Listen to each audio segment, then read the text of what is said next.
Dans le geste connu, le geste de travail, dans le geste refait chaque jour, un espace s'est glissé. Un tout petit espace blanc inexistant jusqu'alors, une seconde suspendue. Et dans la seconde suspendue, la seconde imprécise, toute la suite de la vie s'est engouffrée, a pris ses aises, a déroulé ses conséquences. Elle en a la conscience nette parce que c'est dans son corps que le petit écart s'est frayé un chemin.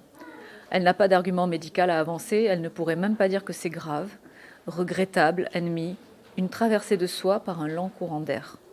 Un souffle contre lequel il faut bander les muscles un peu plus fermement. Elle ne sait pas si la faiblesse a précédé la décision ou si tout est arrivé d'un coup, quand à la fin d'un repas elle a dit « d'accord ». Elle ne sait pas si c'est à l'intérieur d'elle que se logeait le désir de céder, ou si quelqu'un dans l'équipage, d'un mot ou d'un regard, a pénétré sa froideur nécessaire. Elle croit que maintenant l'intérieur de son ventre est plus poreux au vent marin. Elle s'entend dire d'accord avec une voix qui n'est pas tout à fait la sienne, pas sa voix de travail, sa voix de commandante. C'est un son plus aigu, mal placé. Elle qui est très attentive à ça, elle s'aperçoit en les disant que ces deux mots n'ont pas eu le temps de venir du ventre. Ils sont nés directement dans sa gorge et ont éclos publiquement. D'accord. Alors si sa voix a dit, elle n'a plus qu'à suivre, elle n'a pas l'habitude d'être en désaccord avec elle-même. Entre ses pensées et ses paroles, jusqu'ici, il n'y avait jamais eu de décalage. Comme elle est calme et sûre d'elle, elle se laisse faire par cette voix de gamine qui déboule au milieu d'un repas. Elle se racle la gorge et répète de sa voix de dirigeante avec son poids d'autorité. D'accord.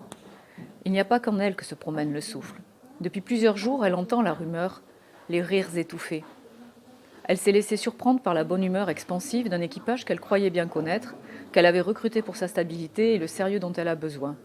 Comme à chaque fois, avant l'embarquement, elle a tout fait pour équilibrer les tempéraments des marins qui l'accompagnent. Un dosage d'une rigueur chimique, alors que sa prédisposition, c'est plutôt la mécanique. À chaque départ, elle sait qu'elle prend le risque du précipité. Des sangs qui s'échauffent après plusieurs semaines de cohabitation, des rancœurs ignorées, des alcools tristes, des envies d'en finir, des nuits trop longues, des corps qui s'effondrent sous le poids des solitudes. Mais l'amitié soudaine, la joie d'être complice, elle ne les a pas anticipées. Elle est assez désorientée pour ne pas savoir si elle doit y prendre part. C'est ça, son sourire bizarre et sa voix augmentée d'une octave. Elle a fini par accepter qu'on parle plus fort, qu'on rit plus, que les regards se cherchent et que chaque mot de l'un soit approuvé par un autre.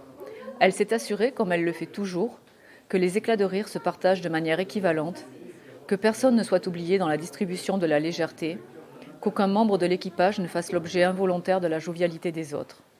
Elle s'est même laissée aller à frôler une épaule. Pour un peu, au bout de quelques jours, elle aurait serré l'un ou l'autre dans ses bras sous la lune.